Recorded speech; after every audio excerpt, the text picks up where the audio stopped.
On today's episode of Hidden History, we do something we've never quite done before, which is really leave the 1900s. That's right, for the first time ever, we are going to take you back to the 1800s. Yeah, I believe it's the first time ever on this show. Yeah, since we left the 19th century. And we are going to talk about a force of nature who is quite captured in this moment of racial justice, the imagination of many Americans in modern times. Today, it's the life and times of John Brown on Hidden History on SWRN.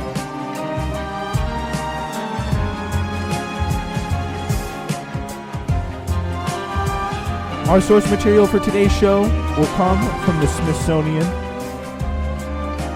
as we review John Brown's life, and specifically that little incident in Harpers Ferry. You may not know who John Brown is. Maybe you watched the movie with Ethan Hawke in it.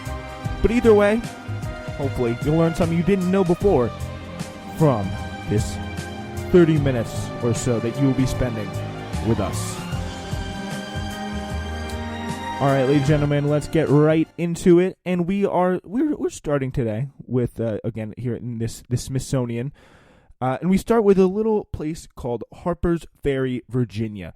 It lay sleeping on the night of October 16th, 1859, as 19 heavily armed men stole down mishratted bluffs along the Potomac River where it joins the Shenandoah.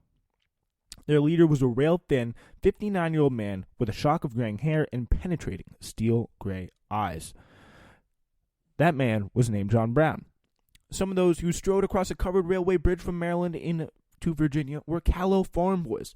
Others were seasoned veterans of the guerrilla war in disputed Kansas. Of course, the Kansas-Nebraska or Bleeding Kansas, the pretty much fight over the popular sovereignty, which is people would vote over whether Kansas and Nebraska would allow slaves or not, pretty much setting up a hotbed of violence. So among the travelers here were Brown's youngest sons, Watson and Oliver. He had a lot of kids, and many of them died because that's just kind of how it was at the time.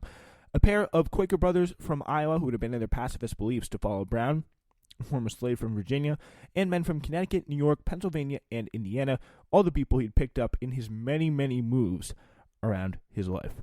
They'd come to Harper's Ferry to make war on slavery.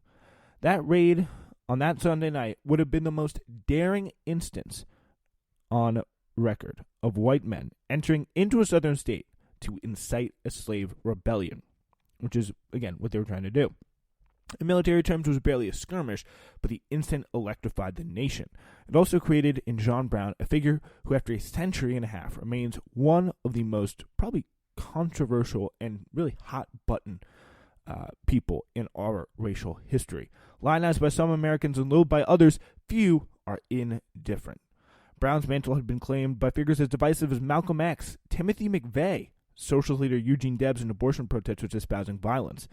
Americans do not deliberate about John Brown, they feel him, says Dennis Fry, the National Park Service's chief historian at Harpers Ferry. He is still alive today in the American soul. He represents something for each of us, but none of us are in agreement about what that means. We'd love to know how Timothy McVeigh thought it fit to use John Brown. Eugene Debs actually had a great speech about him, but, Timothy McVeigh, what? Kind of weird.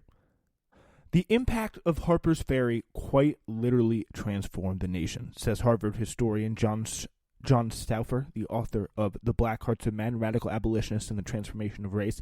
The tide of anger that flowed from Harper's Ferry traumatized Americans of all persuasions, terrorizing Southerners with the fear that massive slave rebellions could be coming and radicalizing countless Northerners who hoped the violent confrontation over slavery could be indefinitely postponed. Before Harper's Ferry, leading politicians believed that the widening division between the North and South would ultimately yield in compromise. After it, the chasm appeared unbridgeable. To the South, this was really just a small spark in a growing pile of fear and fear-mongering and hate-mongering that had been stoking there for many years in the antebellum period leading up to the Civil War. And pretty much their view of the North, their worst fears of the North, had come to light in the form of John Brown. So after this John Brown incident, they pretty much saw the North as a bunch of people who wanted to kill them and destroy their entire way of life. And these were people from, the commanding heights of Southern power, these slave owners, these plantation owners, and also the people who, most importantly, were the masses of the population, who, using this idea of white solidarity, the idea that white, working class people who, weren't really seeing a lot of the benefits of the slaves, had much more in common with their white overlords than with the black slaves, which in fact, they were probably economically a lot closer to the slaves than the slave owners. But that did not stop them from sympathizing 100% with the slave owners and completely turning against all things North, right? Like, after this really caused the South to view the North as a foreign country, as one that could not exist alongside or within the same borders as them. So, had John Brown's raid not occurred, it's very, very possible that the 1860 election would have been a regular two-party contest between the anti-slavery Republicans and pro-slavery Democrats. This was a quote, say, by City University of New York historian David Reynolds, author of John Brown, Abolitionist. The Democrats probably would have won since Lincoln received just 40% of the popular vote, around 1 million less than his three opponents. While the Democrats were split over slavery, Republican candidates such as William Seward were tarnished by their association with abolitionists. Lincoln, at the time, was kind of regarded as one of the kind of the more conservative options of the young Republican Party. Remember, Frederick Douglass had to really push Abraham Lincoln to go all the way on issues like abolition. He originally saw the Civil War as necessary to get the country back together, and slavery as a wedge issue for the overall goal of reuniting the North and the South. So what kind of happened from this was John Brown was the hammer that shattered Lincoln's opponents into fragments. Because Brown helped disrupt the party system, Lincoln was carried to victory, which in turn led 11 states to secede from the Union, and obviously this led to the Civil War. So, well into the 20th century, it's common to dismiss Brown as an irrational fanatic, or worse, a terrorist, a wild-eyed madman. In some of those pictures, he looks pretty cool. He almost looks like, a godlike figure coming down with the long beard and the crazy eyes, just wreaking havoc on, all the bad people. So, in the rousing pro-Southern 1940 classic film Santa Fe Trail, actor Raymond Massey portrayed him as a wild-eyed madman, but the civil rights movement and a more thoughtful acknowledgement of the nation's racial problems have occasioned a more nuanced view. Brown was thought mad because he crossed the line of permissible dissent. I think that's a great point there from Stauffer. He was willing to sacrifice his life for the cause of black people, and for this, in a culture that was simply marinated in racism, he was called mad. It would seem crazy. Like, this was something that no white person would ever even think about doing, let alone actually doing it and making a huge impact. It broke so many people's brains because they're like, what is the thought process that would lead someone to do that? It just did not make sense to a lot of people.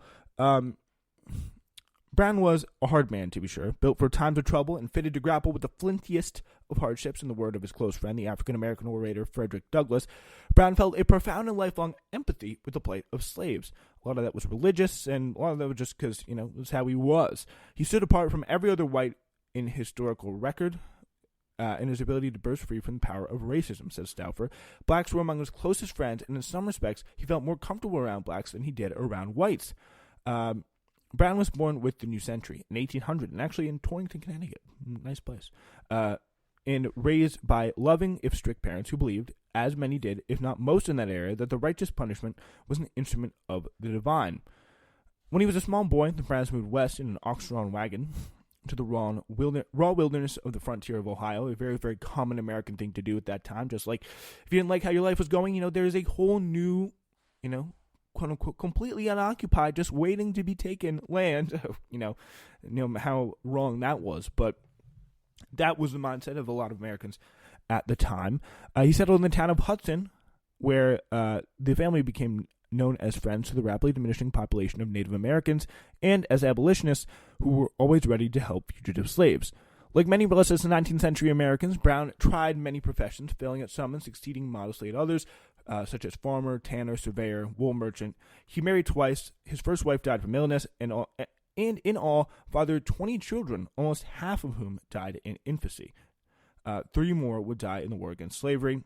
Brown, whose beliefs were rooted in strict Calvinism, was convinced that he had been predestined to bring an end to slavery. He viewed it as a God-given mission.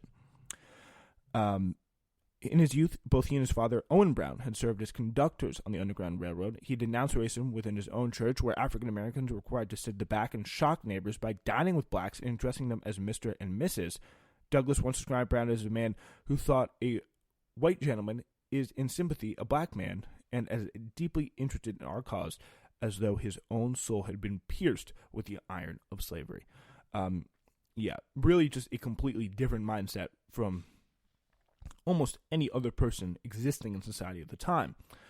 In 1848, the wealthy abolitionist Gerrit Smith encouraged Brown and his family to live on land Smith had bestowed on black settlers in northern New York.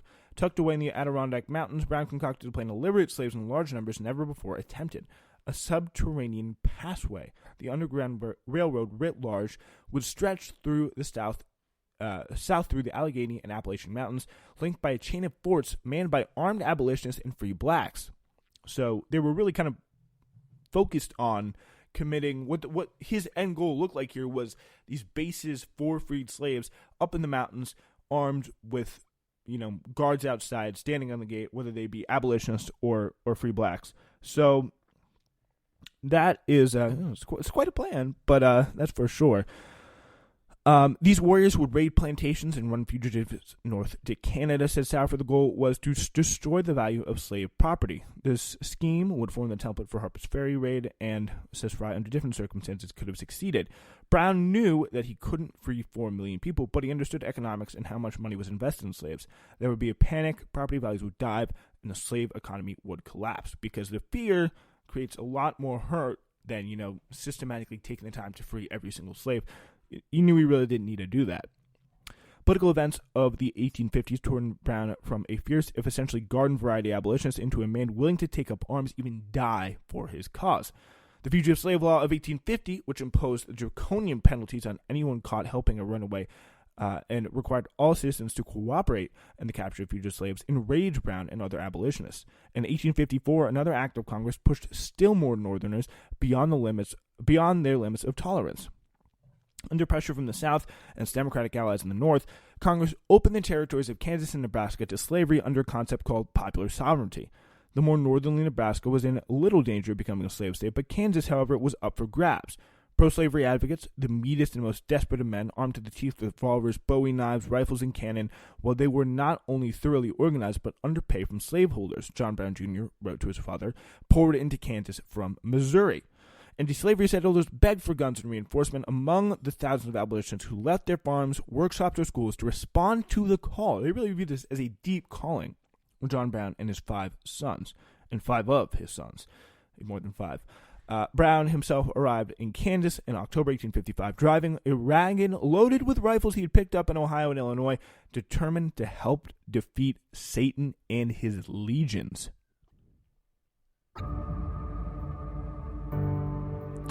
In 1856, pro-slavery raiders ransacked Lawrence, Kansas in an orgy of burning and looting. Almost simultaneously, Brown learned that Charles Sumner of Massachusetts, the most outspoken abolitionist in the Senate, had been beaten senseless on the floor of a chamber by a cane-wielding congressman from South Carolina. Brown raged at the North's apparent helplessness. Advised to act with restraint, he retorted, "Caution! Caution, sir! I am eternally tired of hearing the word caution. It is nothing but the word of cowardice."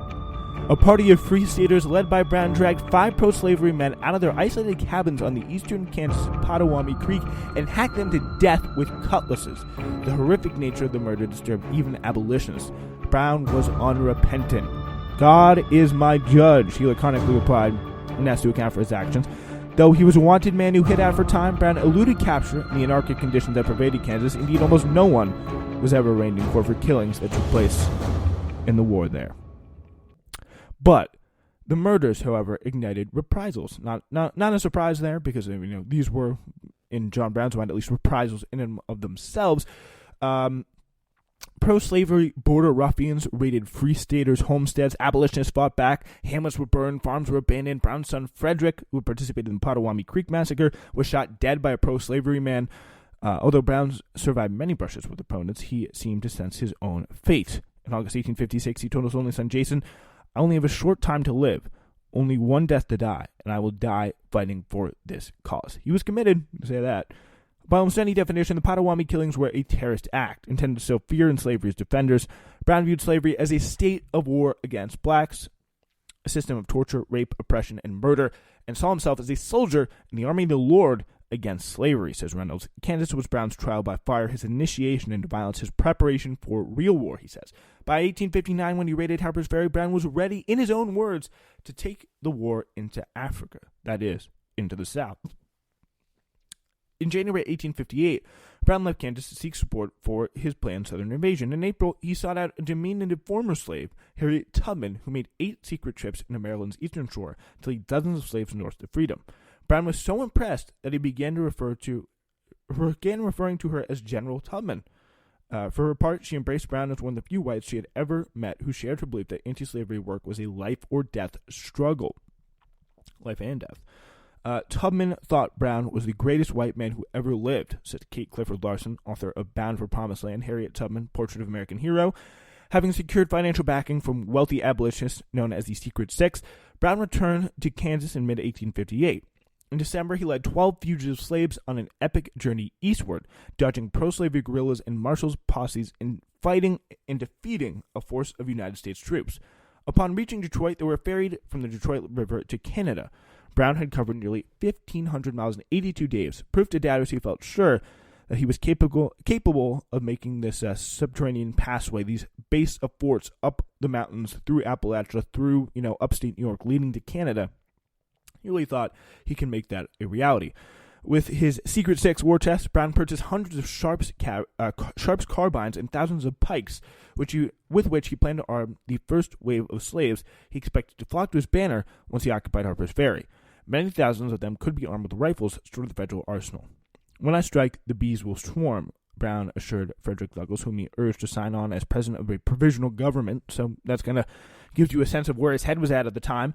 Brown expected Tubman also to help him recruit young men for his Revolutionary Army, and, says Larson, to help infiltrate the countryside before the raid, ultimately encouraged local blacks to join Brown, and when the time came, to be at his side like a soldier. Ultimately, neither Tubman nor Douglass participated in the raid. Douglass was sure the venture would fail. He warned Brown that he was going into a perfect steel trap that he would not get out alive.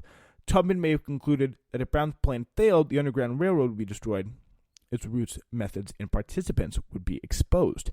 61 miles northwest of Washington, D.C., at the junction of the Potomac and Shenandoah rivers, Harpers Ferry was the site of a major federal armory, including a musket factory and rifle works, an arsenal, several large mills, and an important railroad junction. It was one of the most heavily industrialized towns south of the Mason-Dixon line, and a place where, big factor in the Civil War, not many towns were industrialized south of the Mason-Dixon line. It was also a cosmopolitan town with a lot of Irish and German immigrants, and even Yankees who worked in the industrial facilities. The town and its environs population of 3,000 included about 300 African Americans, evenly divided between slave and free. But more than 18,000 slaves, the bees Brown expected to swarm, lived in the surrounding counties. As his men stepped off the railway bridge into the town that October night in 1859, Brown dispatched contingents to seize the musket factory, rifle works, arsenal, and adjacent brick fire engine houses. Three men remained in Maryland to guard weapons that Brown hoped to distribute to slaves who joined him. "I want to free all the Negroes in this state," he told one of his first hostages, a night watchman. "If the citizens interfere with me, I must only burn the town and have blood." Guards were posted at the bridges, telegraph lines were cut, the railroad station was seized. It was there the raid's first casualty occurred when a porter, a free black man named Hayward Shepherd, challenged Brown's men and was shot dead in the dark. Once key locations had been secured, Brown sent a detachment to seize several prominent local slave owners, including Colonel Lewis W. Washington, a great-grandnephew of the first president. Early reports claim that Harpers Ferry had been taken by 50, then 150, then 200 white insurrectionists and 600 runaway Negroes. Brown expected to have 1,500 men under his command by midday Monday. He later said he believed they would eventually have armed as many as 5,000 slaves. But here was the big thing, the flaw in Brown's plan. The bees just did not swarm.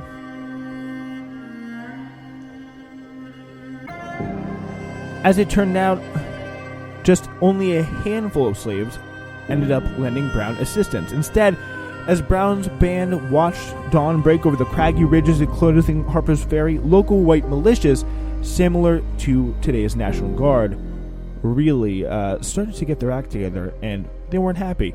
First to arrive were the Jefferson Guards from nearby Charlestown.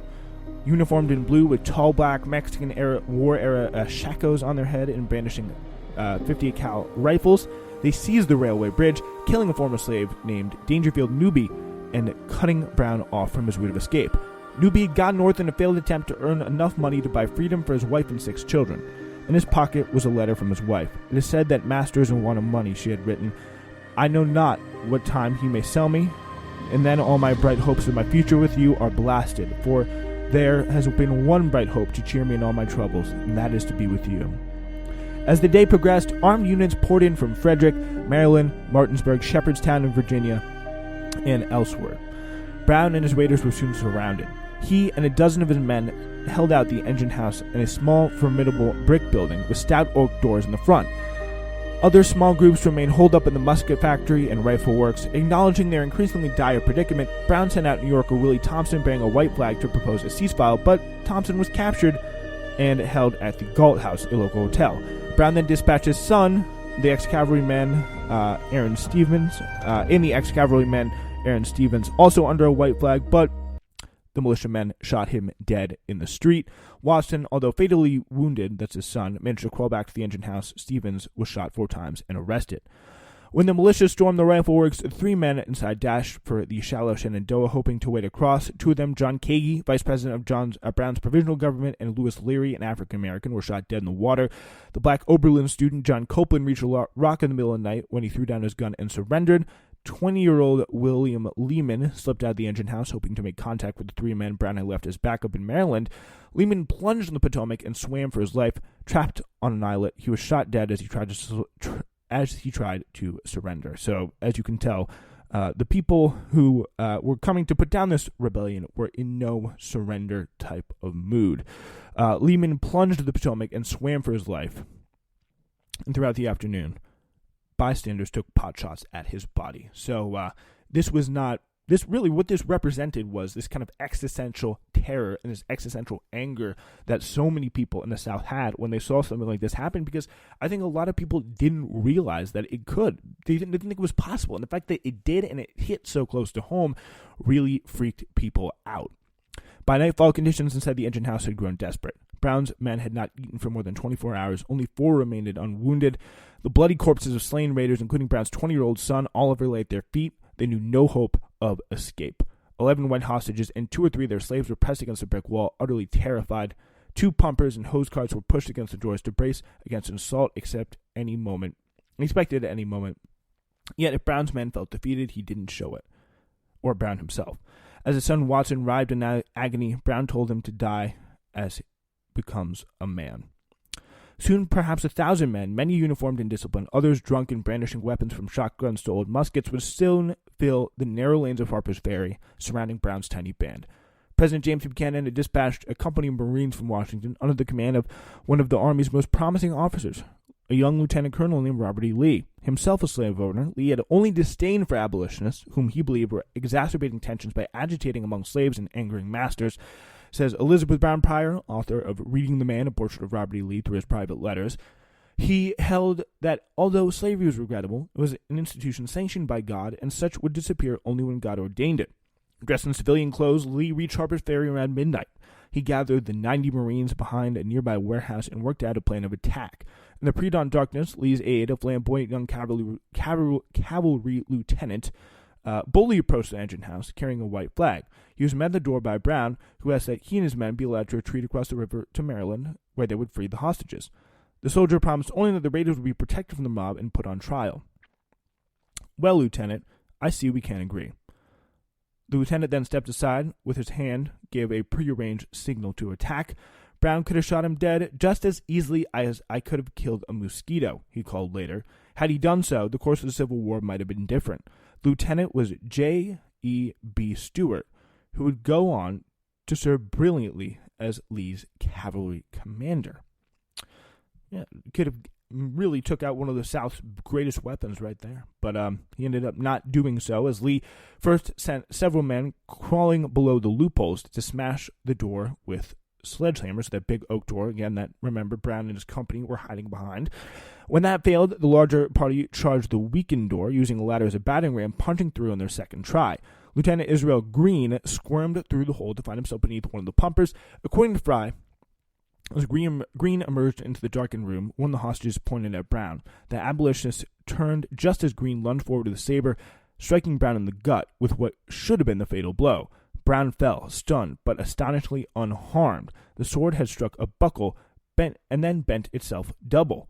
So, in one of the most insane, just random, the siege was over in a matter of minutes. Brown and his men were captured, charged with treason, first-degree murder, and conspiring with Negroes to produce insurrection.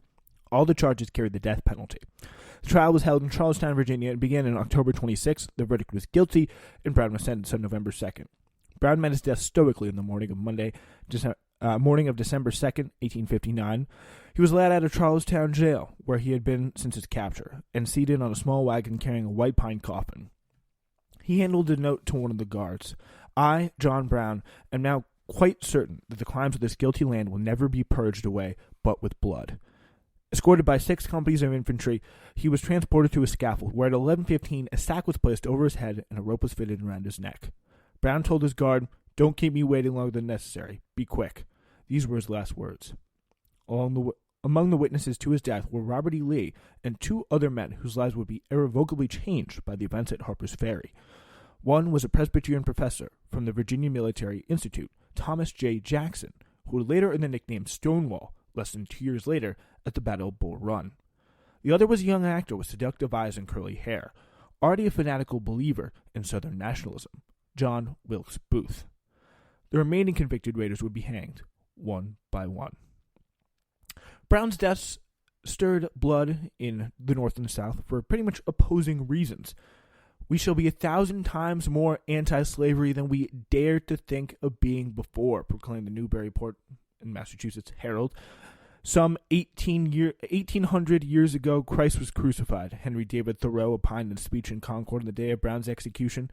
"This morning, perchance, Captain Brown was hung. There are 2 ends of a chain, which is not without its links. He is not old Brown any longer. He is an angel of light." In 1861, Yankee soldiers would march to battle, singing, "John Brown's body lies a mouldering in the grave, but his soul goes marching on." John Brown and his very public, very flagrant execution would be a rallying cry for the Union Army. On the other side of the Mason-Dixon line, this was the South Pearl Harbor, its ground zero, says Fry. There was a heightened sense of paranoia, a fear of a more abolitionist attacks, that more Browns were coming at any day, at any moment, behind any corner, leading to the same sense of paranoia terrorist attacks often produce among the populace in the countries where they occur. We see 9/11. We had much of that same fear come after. This was their 9/11. It was a direct attack on their, I'm going to say it here, evil way of life, which was quite true and quite apparent. The South's greatest fear was slave insurrection. They all knew that if you held 4 million people in bondage, you're vulnerable to attack. Militias sprang up across the South. In town after town, units organized, armed, and drilled. And when war broke out in 1861, they would provide the Confederacy with tens of thousands of well-trained soldiers. In effect, 18 months before Fort Sumter, the South was already declaring war against the North. Fry says, Brown gave them the unifying momentum they needed, a common cause based on preserving the change of slavery.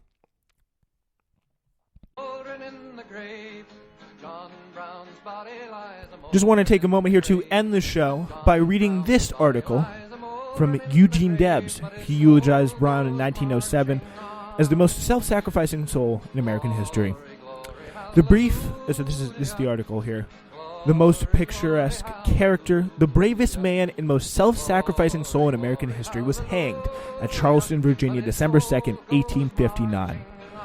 On that day, Thoreau said, 800 years ago, Christ was crucified. This morning, perchance, Captain Brown was hung. These are the two ends of a chain, which is not without its links. He is not Old Brown any longer. He is an angel of light. I foresee the time when the painter will paint that scene, no longer going to Rome for a subject. The poet will sing it, the historian will record it, and with the landing of the Pilgrims and the Declaration of Independence, it will be the ornament for some future national gallery, when at least the present form of slavery shall be here no more. We shall then be at liberty to weep for Captain Brown. Few people dared on that fateful day to breathe a sympathetic word for the grizzled old agitator. For years, he had carried on his warfare against chattel slavery. He had only a handful of fanatical followers to support him, but to his mind, his duty was clear, and that was enough. He would fight it out to the end, and if need be, alone. Old John Brown set an example for moral courage and of single-hearted devotion to an ideal for all men and for all ages. With every drop of his honest blood, he hated slavery, and in his early manhood he resolved to lay his life on freedom's altar by wiping out that insufferable affliction. He never faltered, so godlike was his unconquerable soul that he dared to face the world alone. How perfectly sublime. He did not reckon the overwhelming numbers against him, nor the paltry few that were on his side. The grosser aspect of him found no lodgment in his mind or heart. He was right, and Jehovah was with him. His was not to reckon consequences, but to strike the immortal blow and step from the gallows to the throne of God. Not for earthly glory did John Brown wage his holy warfare, not for any recognition or reward the people had it in his power to bestow. His great heart was set upon a higher goal, animated by a loftier ambition. His grand soul was illuminated by a sublimer ideal. A race of human beings, lowly and despised, were in chains, and this festering crime was eating out the heart of civilization. In the presence of this awful plague, logic was silent, reason dumb, pity dead. The wrath of redistributive justice, long asleep, awakened at last and hurled its lurid bolt. Old John Brown struck the blow and the storm broke. That hour, chattel slavery was dead. In its first frightful convulsions, the slave power seized the grand old liberator by the throat, put him in irons, and threw him in a dungeon to await execution. Alas, it was too late.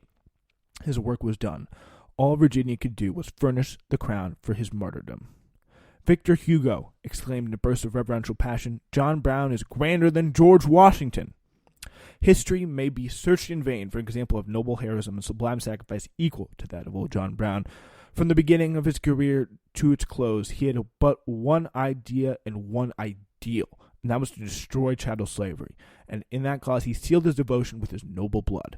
Realizing that his work was done, he passed away serenely, almost with joy from the scenes of men.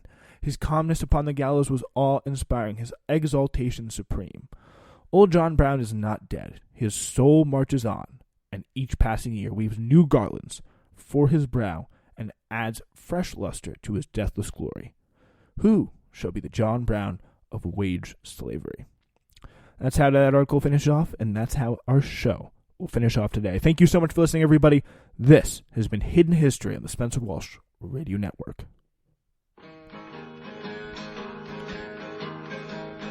John Brown's body lies a-mouldering in the grave.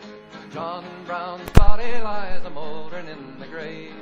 John Brown's body lies a-mouldering in the grave, but his soul goes marching on.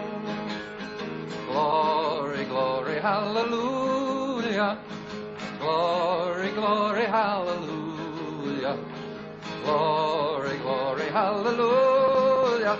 But his soul goes marching on.